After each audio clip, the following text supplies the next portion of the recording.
nombre. Que todo lo que soy alabe al Señor, que nunca olvide todas las cosas buenas que hace por mí.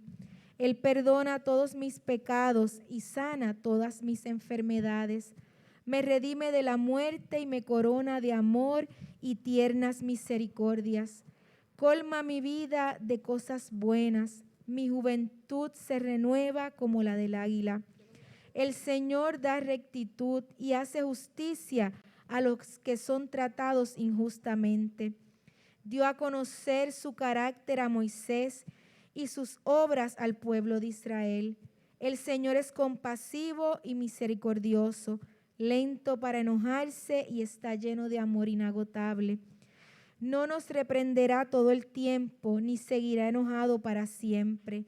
No nos castiga por todos nuestros pecados, no nos trata con la severidad que merecemos, pues su amor inagotable hacia los que le temen es tan inmenso como la altura de los cielos sobre la tierra. Llevó nuestros pecados tan lejos de nosotros como está el oriente del occidente.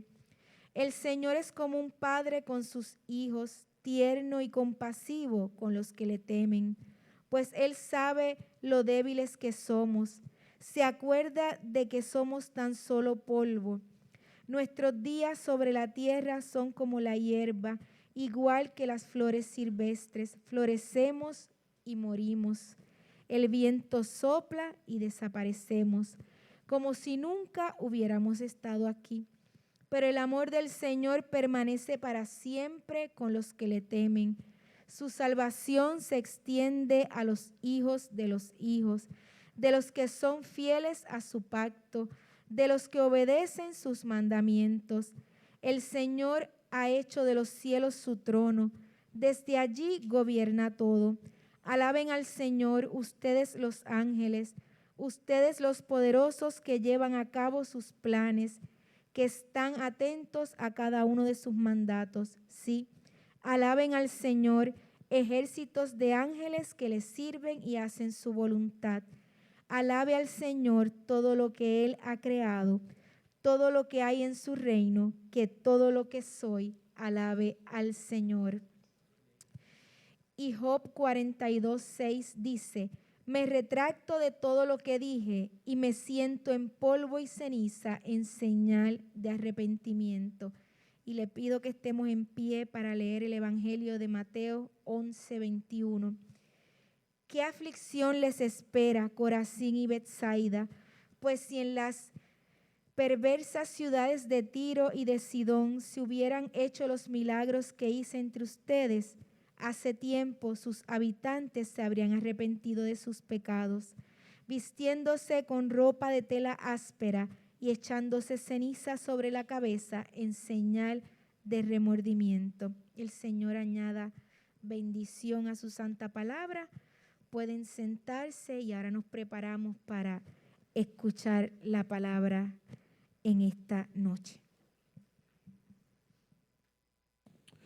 Dios les bendiga, hermanas y hermanos, que la paz del Señor sea con ustedes en esta hermosa noche, noche de encuentro con el Señor, de adoración, de reflexión y de decir que somos el pueblo del Señor, amén. Y decir una de tantas veces que lo hemos dicho, que el Señor nos ha perdonado y por eso celebramos a Cristo en nuestras vidas.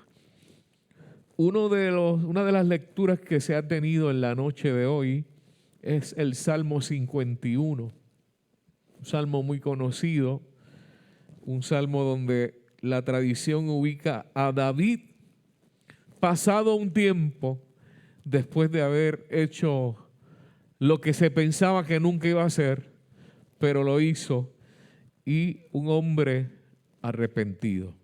Pedimos al Señor que dirija nuestras vidas y hable a nuestras vidas por medio de esta su hermosa palabra.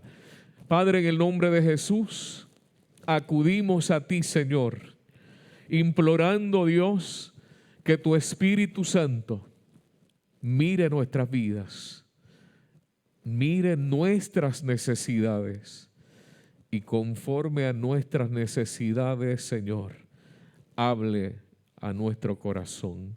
Señor, que esta palabra, que siempre tu palabra es viva y eficaz, hable a la vida de este pueblo, hable a la vida nuestra, Señor. Y al concluir esta experiencia, Dios mío, podamos decir verdaderamente, Dios ha estado presente en nuestro lugar, en nuestra adoración, en este culto. Aleluya. Que así sea, Señor. Te lo pedimos creyendo confiadamente en el nombre de Jesús. Amén, amén y amén.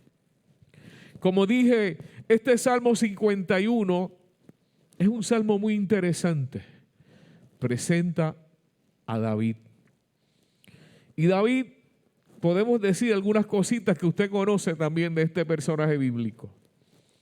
Fue aquel muchachito que no era el más atractivo, que no era quizás el más corpulento, y en un momento dado de su vida fue escogido por Dios para que tuviera una gran batalla. Y no solamente para que tuviera una gran batalla, sino para que venciera en aquella batalla.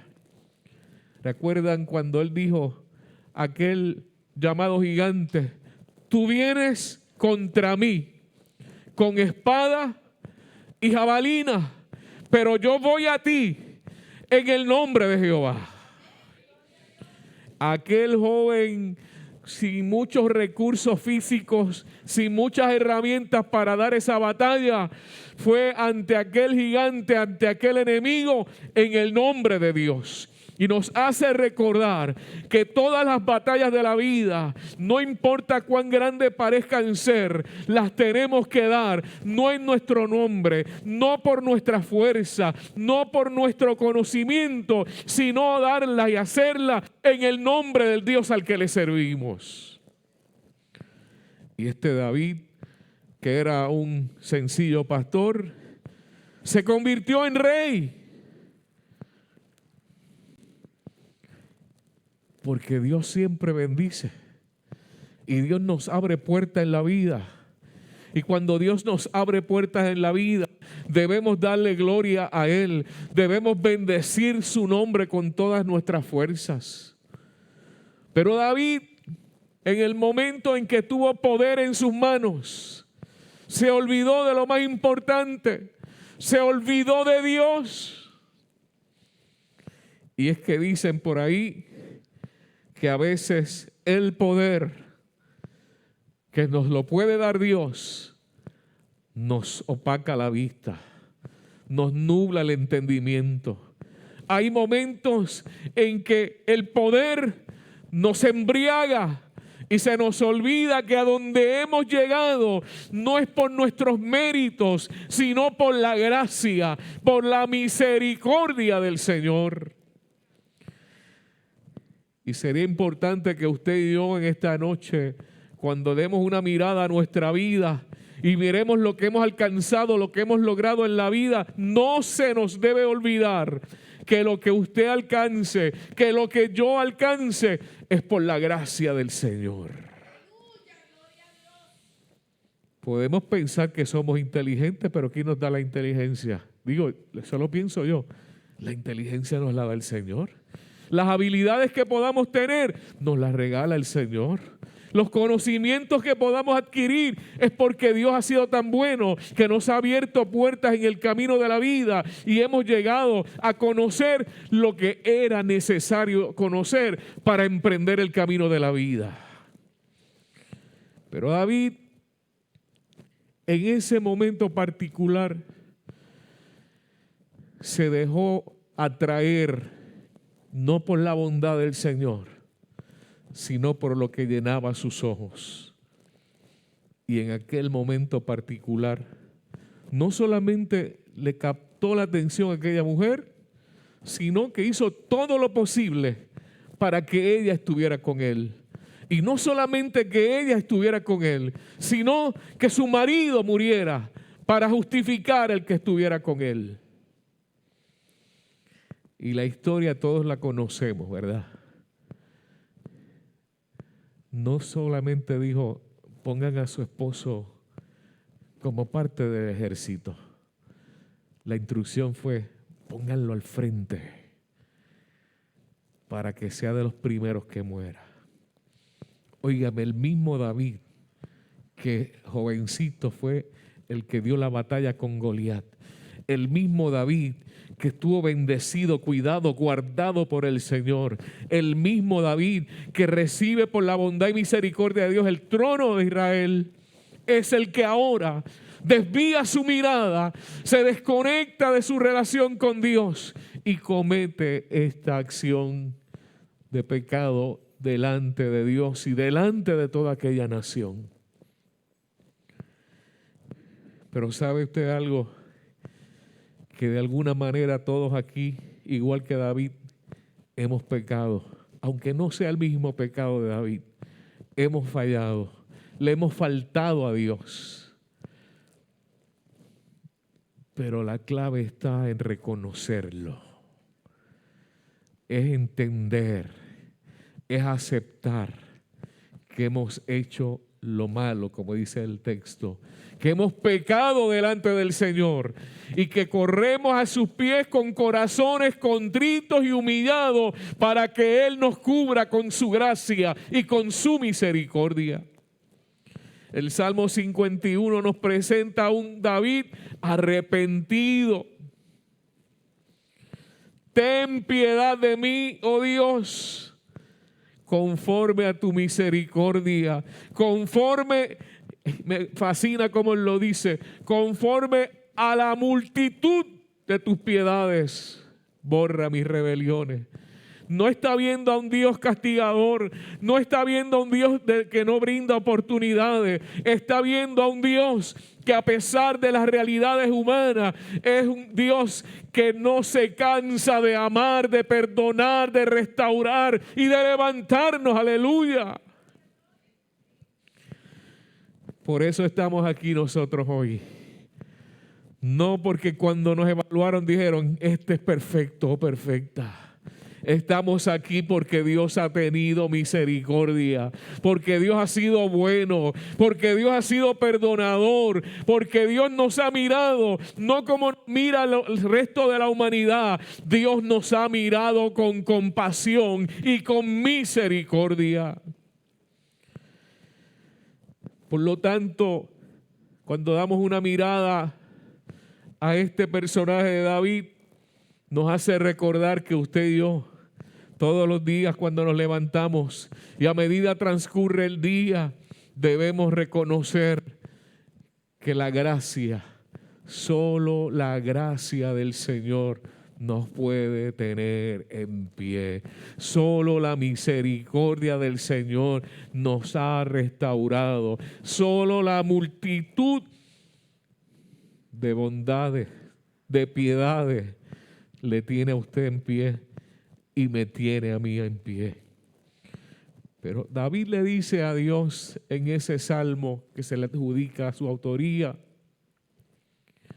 crea en mí, oh Dios, un corazón limpio.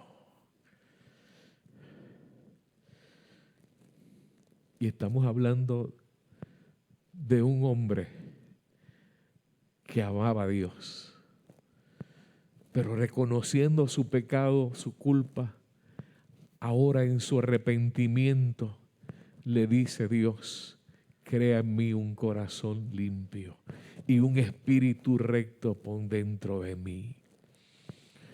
El perdón de Dios siempre está accesible, pero en la medida hay un gran y real arrepentimiento.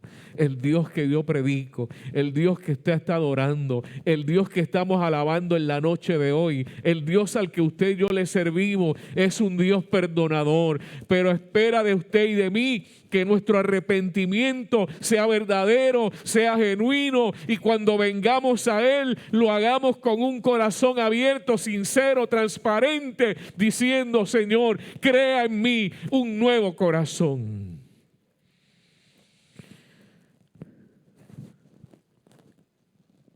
Hay quien piensa sobre la salvación que la salvación Dios nos la quita. Dios no nos quita la salvación. Escúchelo bien. Yo dejo la salvación. yo no valoro la salvación de Dios. Yo decido caminar a mi manera y olvido lo que Dios ha hecho. Pero importante decir que esa salvación tan grande, que hay que cuidarla, como dice el texto, con temor y con temblor, espera de usted, espera de mí un corazón rendido a los pies de Cristo. Y a veces lo sistematizamos en que hicimos profesión de fe, pasamos al frente, alguien oró por mí y ya. John Wesley, cuando hablaba de la perfección cristiana, decía, y lo voy a citar en mi forma de citar a John Wesley, que la perfección cristiana es un proceso, es un crecimiento, es un ascender, es un crecer todos los días. Como hemos dicho en otras ocasiones, no hay cristianos terminados. Todos los días nosotros vamos creciendo. Todos los días nosotros vamos madurando. Todos los días vamos acercándonos más al Señor. Todos los días ese Espíritu de Dios, en la medida nosotros profundizamos en esta búsqueda del rostro de Dios, el Señor va moldeándonos, cambiándonos, transformándonos, quitándonos, cambiando la forma de mirar, de pensar, de hablar, de relacionarnos con los demás. Por lo tanto, la conversión no se da meramente dentro del contexto de un templo. Y hoy que comenzamos este tiempo de Cuaresma, me parece a mí que es importante decir y afirmar que yo no me convierto a Cristo para el templo. Yo me convierto a Cristo para que realmente lo que dice la Escritura, de modo que si alguno está en Cristo, nueva criatura es, las cosas viejas pasaron y he aquí, todas son hechas nuevas. Y son hechas nuevas no aquí, esto es un ratito lo que estamos aquí. Sume las horas que estamos aquí la semana. Y sume las que estamos fuera de aquí. Allá es que tenemos que ser. Allí es que hay que proyectar a Cristo. Allí es que la gente tiene que ver que Dios está creando un corazón nuevo delante de Dios en mi vida. Allá es que la gente tiene que ver que lo que dijo el autor de este salmo, David, yo se lo estoy diciendo todos los días al Señor: ten piedad de mí, Señor, ten misericordia de mí, ayúdame a ser una mejor persona.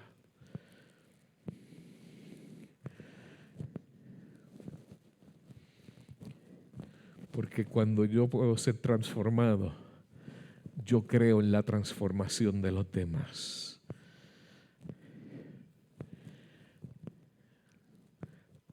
Hay un salmo que también nosotros lo cantamos, parte de él, donde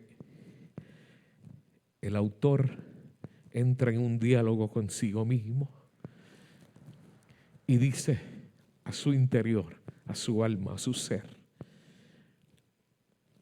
acuérdate de dónde Él te sacó. ¿De dónde nos sacó el Señor?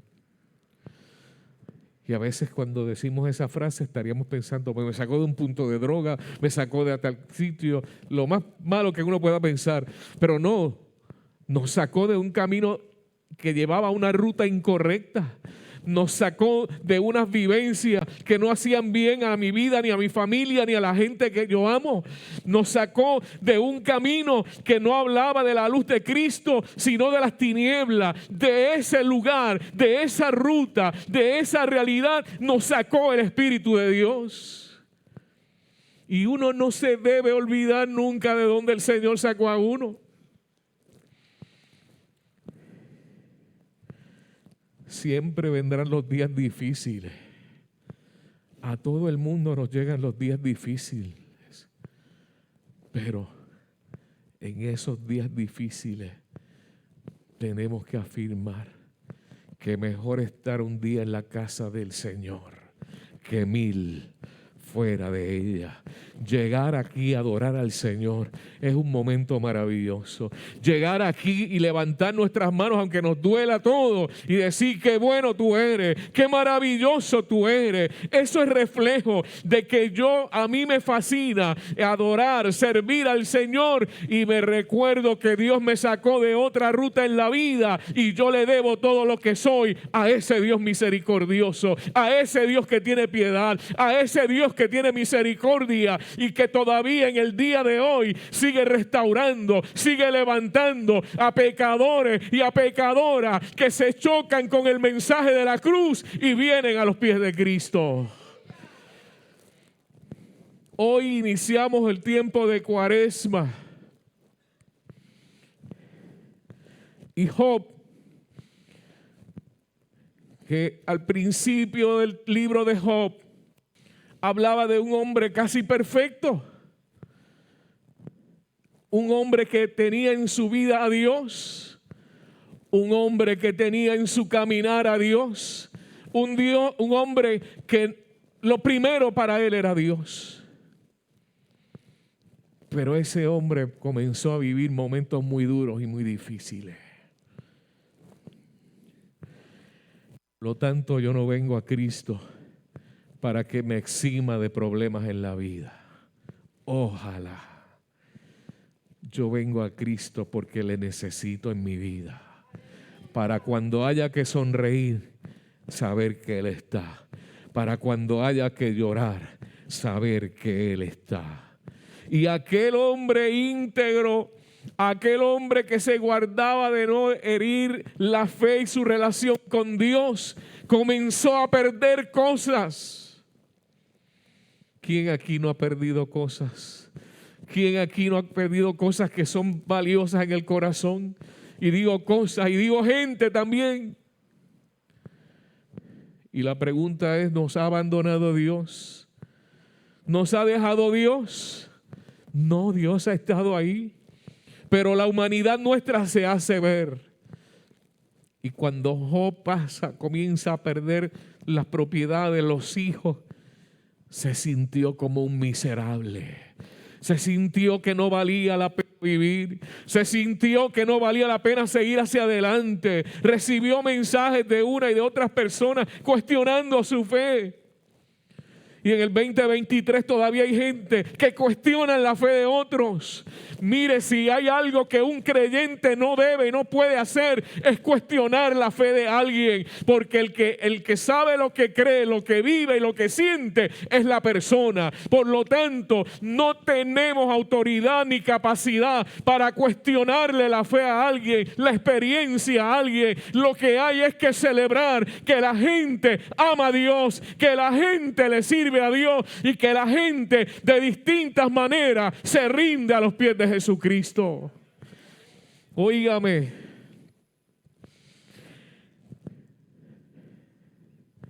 a veces creo que pensamos nosotros que escribimos la Biblia y tenemos interpretación para todo. Y lo que significa es esto. Y lo que dice es esto. Pues puede que sea algo de verdad, pero hay algo que no es verdad. Porque todo lo que está en la Biblia requiere de una mente abierta, de un corazón sincero y sobre todo de una vida que tenga sus ojos puestos en Jesucristo, el Señor y Salvador nuestro. Job se tiró como una persona que sentía que no valía nada. No significaba nada. Mire cuánto uno ama a la gente. Y a Job le fueron a decir que sus hijos se habían muerto en una desgracia.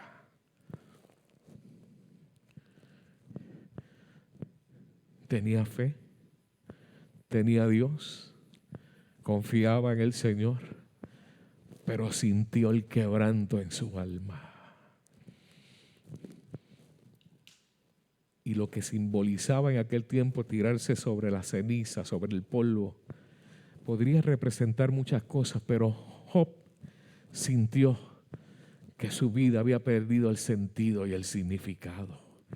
Y yo quisiera preguntarnos, no me contesten, usted se contesta la pregunta, si en algún momento dado en su vida usted se ha sentido que no sirve, si en algún momento dado en su vida usted se ha sentido como un fracasado y una fracasada, si en algún momento en su vida usted ha dicho no vale la pena luchar, mira todo lo que estoy viviendo, todo lo que me está pasando, Señor, ¿dónde tú estás? Y tal vez usted me dice, no, yo nunca he dicho eso. Pero no me niegue que se ha sentido como el más pequeño o la más pequeña en el mundo. Pero la lectura que trajo al final Keishla del libro de Job, después que pasó todo aquello, después que sufrió todo aquello, aquellas desdichas, desgracias, Job dice, de oídas te había oído. Y cuando se arrepintió de todo lo que él había cuestionado a Dios, ¿qué hizo Job? ¿Qué fue lo que hizo Job? ¿Se sentó en un banco con aire acondicionado? No, no es malo porque aquí estamos en aire acondicionado. Se tiró nuevamente al suelo. Se tiró sobre aquella ceniza, sobre aquel polvo y quebrantó su alma. Ahora no para cuestionar a Dios, sino para glorificar el nombre del Señor. Ahora no para preguntarle a Dios por qué lo hiciste, por qué pasa esto, por qué siento esto. Ahora para decirle a Dios, verdaderamente tú estás conmigo. Verdaderamente mi vida está escondida en tus manos. Verdaderamente lo que yo soy y me he podido levantar de todo lo que he pasado es porque tú has estado conmigo, Señor. Por lo tanto, hermanos y hermanas, hoy que iniciamos la Cuaresma, hoy debe ser un tiempo donde nosotros representemos al ser humano que se humilla ante Cristo.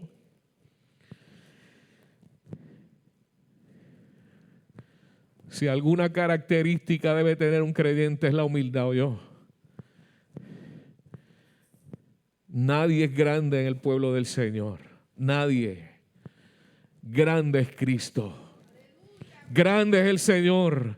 Grande es el Dios que adoramos. Grande es el Señor que se mueve en medio de la alabanza de su pueblo. Grande es el Dios que camina con usted. Grande es el Dios que le ha restaurado a usted en sinnúmero de ocasiones. Grande es el Dios que cuando usted ha llorado y ha llorado y ha llorado, Él ha estado ahí enjugando sus lágrimas y fortaleciéndole para que se levante y siga hacia adelante.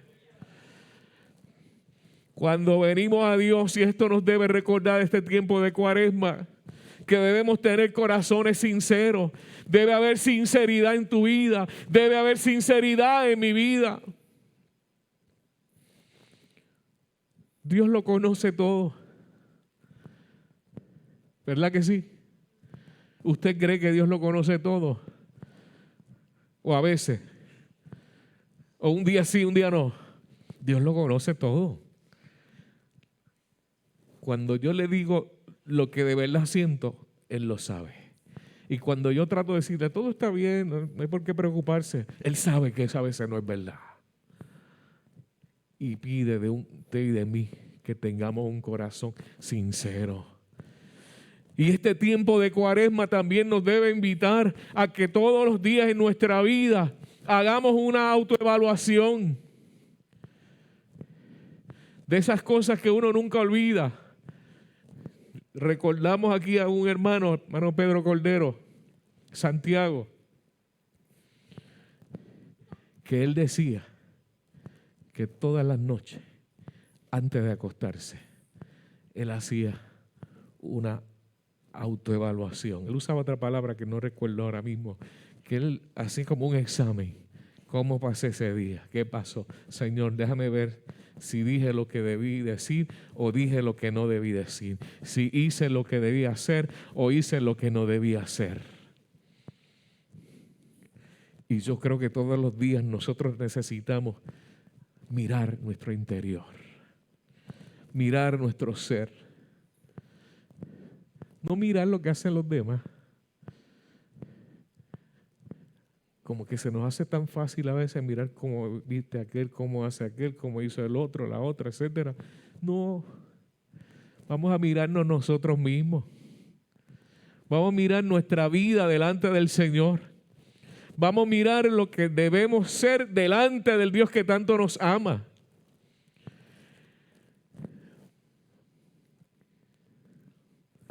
¿Y sabe usted algo? Que cuando nos arrepentimos, debemos incluir en ese acto de arrepentimiento hacer lo que no debemos hacer en esto que voy a decir. Nosotros hablamos de un cielo donde el día que no estemos aquí, estaremos con Él. Creemos eso, yo lo creo. Y no me interesa mucho dónde voy a estar, en qué esquinita. Estar allí con el Señor es más que suficiente.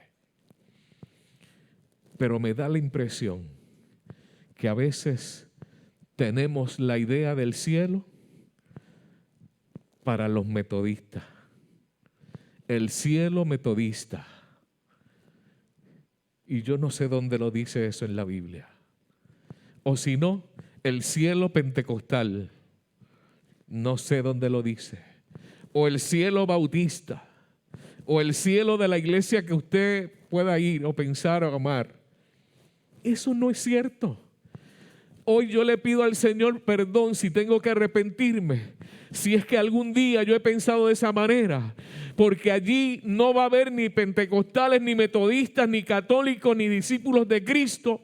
Allí lo que va a haber es un pueblo que ha sido lavado con la sangre derramada en la cruz del Calvario. Allí lo que va a haber es un pueblo que se ha arrepentido de sus pecados y ha corrido a Cristo y se ha rendido a Cristo. Y entonces, concluida esta carrera, allí estaremos con Él por la eternidad.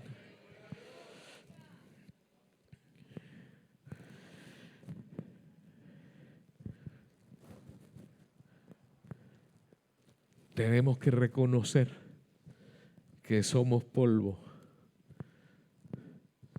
delante del Señor. A veces tanto que luchamos en la vida, ¿verdad? Para lo externo. Se nos va la vida luchando para los sueños de aquí. Se nos va la vida para las cosas que queremos tener aquí. Y no es que estoy diciendo que no lo haga, siga. Pero el esfuerzo suyo y mío debe ser para la eternidad, que comienza aquí con Cristo. Pero aquí yo comienzo a construir esa eternidad con Dios. Eso debe ser lo más importante. Eso debe ser lo más relevante. Eso debe ser por lo que yo me esfuerce todos los días. Que si tengo la mejor casa, que si tengo el mejor carro, que si tengo la mejor cosa o lo que sea. Lo importante es que cuando yo concluya esta carrera en la vida, tenga la certeza de que mi nombre está escrito en el libro de la vida de Dios.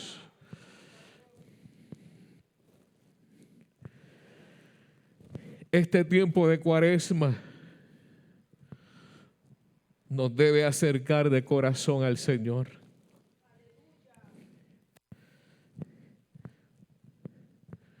Este tiempo de Cuaresma debe ser señal de que la iglesia es un pueblo arrepentido. Este tiempo de Cuaresma debe dar señal de que cuando lleguemos a la Semana Mayor allá, que comienza el 2 de abril, estaremos preparando nuestra vida para ese tan significativo tiempo. Mire, las fechas a veces la gente las busca y no es importante. Puedo decirle que el Señor, pues no, la crucifixión no fue en abril probablemente. Quizás fue en marzo, junio, mayo, no sé cuándo fue. Yo creo que sí fue. Yo creo que Cristo murió.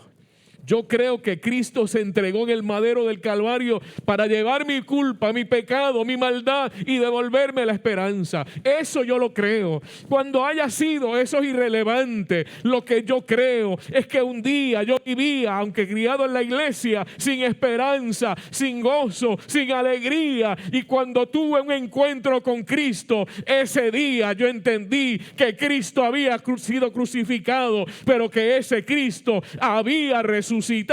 Y como dice la Escritura, ese Cristo un día vendrá a levantar a su pueblo, a llevarse a su iglesia, a llevarse su vida y mi vida, para que estemos con Él por la eternidad.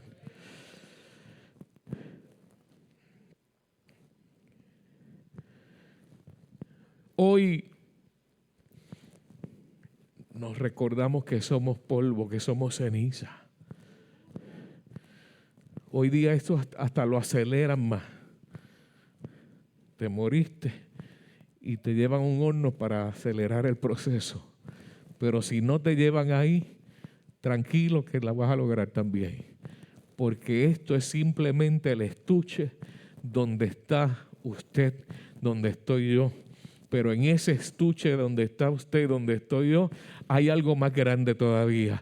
Está la presencia del Señor, está la gracia del Señor, está la misericordia del Señor.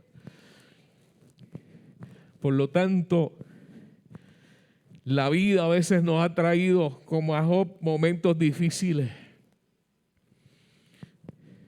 Momentos que nos han quebrantado. Momentos que nos han hecho sentir, no voy a decir la palabra que iba a utilizar, pero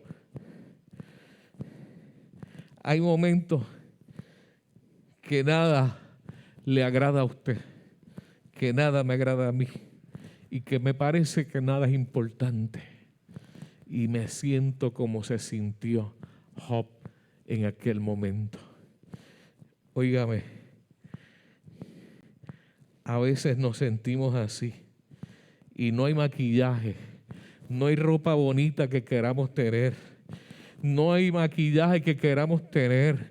Nos sentimos manchados, nos sentimos marcados, nos sentimos que somos poca cosa, nos sentimos que no vale la pena la vida y no vale la pena seguir este caminar de fe. Nos sentimos como el polvo que se va sintiendo en la vida de cada uno de los que viven así y no hay atractivo. Si yo trato de saludarle a usted ahora, usted va a echarse un poquito hacia atrás, porque esto lo que habla es de mancha. Esto es algo que no nos atrae, algo que no nos gusta. Pero esta ceniza me hace recordar que sintiéndome así yo, un día me detuve en el camino y Cristo vino a mi vida y Cristo me lavó. No así como yo me estoy lavando, ¿verdad?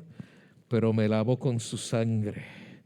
Me lavó, me quitó el dolor, me quitó la desesperanza, me quitó todo aquello que me hacía sentir un miserable y me he recordado que ese Cristo que hoy servimos, que hoy adoramos, que hoy glorificamos, limpia nuestra vida, limpia las manchas del pecado, limpia las manchas de la desesperanza, limpia las marcas que el mundo a veces nos pone, limpia todo aquello que nos separa de Dios y nos hace aptos delante de Él, no porque yo sea bueno, no porque usted sea buena, sino porque Dios es bueno y ese Dios bueno, ese Dios misericordioso nos ha limpiado, nos ha transformado y hoy podemos levantar nuestras manos y decirle: gracias Dios, gracias Señor, gracias Señor, gracias por limpiar mi vida, gracias por lavar mi vida, gracias por limpiarme de todos mis pecados, gracias porque hoy yo te amo con toda la fuerza de nuestro ser. Aleluya.